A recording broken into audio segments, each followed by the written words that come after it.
Hi, this is Kim from Kiss Goodbye to Anna.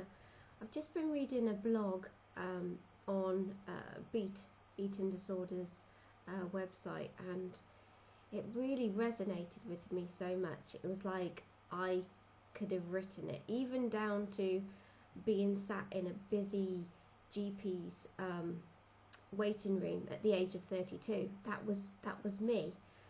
And going through about how scary it was and how you kind of built up to this kind of first appointment, how you'd thought of cancelling it every single day before you got there. Even as you sat in the room, you're kind of looking around and you just want to run out, and even to the point that you get into the doctor's office and you sort of like your head is going absolutely crazy. What am I going to say? How am I going to word this?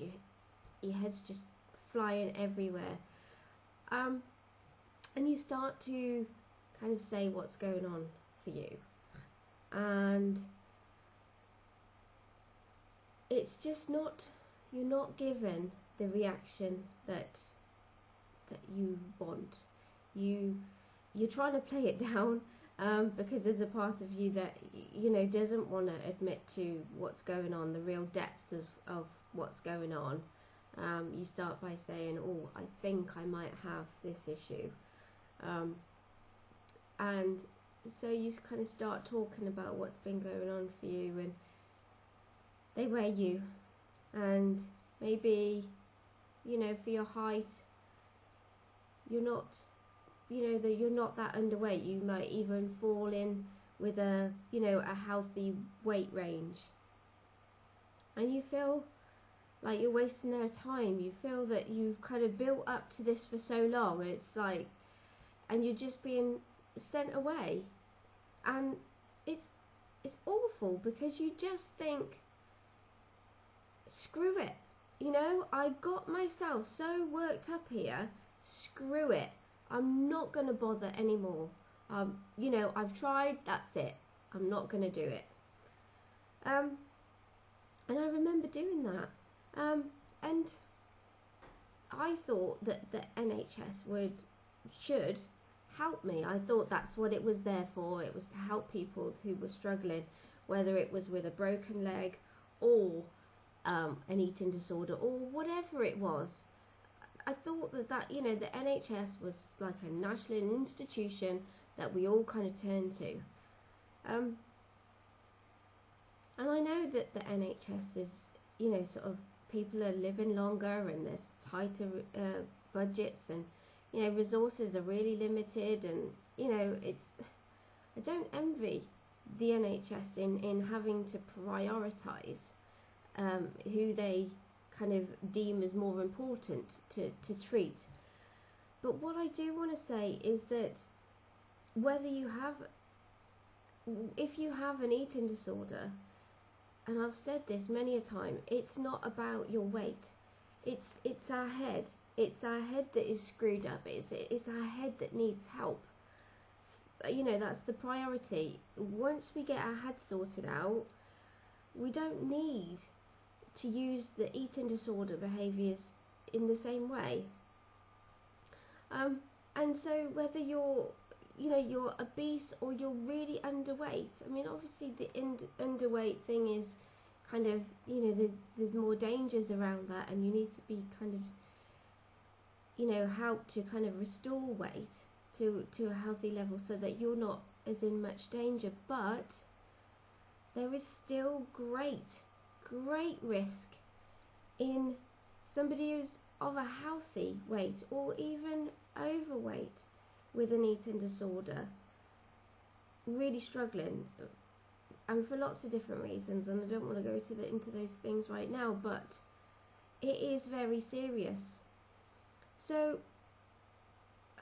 I see this quite a lot, that people are going to their GPs, they're going for help, and they're placing all the trust in the GPs, and don't get me wrong, some GPs I've heard are absolutely great and really, really supportive, and I think sometimes it can be a matter of where you live. They often call it's like a postcode lottery of what the health is like, what the healthcare is like, and I think that goes the same with eating disorders. But what if you do go to the GPs and it's not as it turns out, it's not how you wanted it to go? If it feels that that door is being slammed, you know, with you outside, you do have the choice to give up. You know, you can do that, and you can say, oh, I'm not going to bother, and screw it, and, you know, and that's a natural reaction. I'm not judging you for that. But you do have a choice to find another door.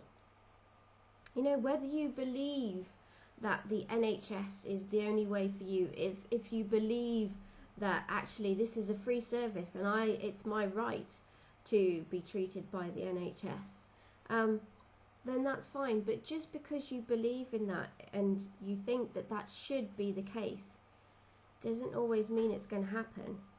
And yes, it might mean that you have to go out and find alternative sort of methods of help, of support. It might mean paying for somebody to help and support you, and that could come in all sorts of different ways. And I guess the thing that you need to ask yourself, is it worth it? Is it worth paying or investing, as I like to call it? Is it worth investing in yourself in order to have a new life, live a new life, let all this stuff go, let all of the negative beliefs that you feel about yourself go, let all the past events in your life that you're still struggling with, still holding on to, just let those go. Because once you can feel confident, once you can build your self-esteem, once you can let all those negativities go and you're feeling more positive about yourself, then there's not that same need to use your eating disorder as a way to lose weight, stay in control, cope. So going back to my question, how much is it worth to you? Because seriously, it got to a stage where, although I was terrified, there was a part of me that was desperate to change. I knew that there was no way I was going to do this on my own. I could have read all the self-help books in the world and none of them were going to make a difference. I couldn't do it on my own. I'd got to that stage, and I needed some help. And I would have done anything to get that help. I would have done anything to be supported by somebody who I could trust, somebody that I knew just didn't want to make me fat. That was it. I just kept saying, I just need to trust that they don't want to make me fat. And if you can, if you found somebody like that, how much would that be worth to you? To really kind of change your life so that you feel good about yourself, that you feel confident in yourself, just as you are. How much is that worth to you? Because I would have paid thousands, because it was worth a lot to me. It was worth a lot. And you don't even have to pay thousands for a lot of the support out there. But it might just be worth thinking that if it's good support, then it might be the way to go. And I might value the process, the experience. I might challenge myself more. I might really invest in this process to really get the best results out of it. So if you're willing to invest in yourself, if you are committed, even if you're terrified, if you're committed and motivated to try to change your life, whether you have an eating disorder, or really this applies to any kind of mental health condition. You know, you have to kind of look at other options. Don't be put off by just because your GP can't help you, or it's the help's coming but it's just taken too much time. Look for other doors to open. Look for other opportunities. Look for other sources of help, because it is worth it. Believe me, it is worth it. Thanks for listening. Have a great day. Take care. Bye.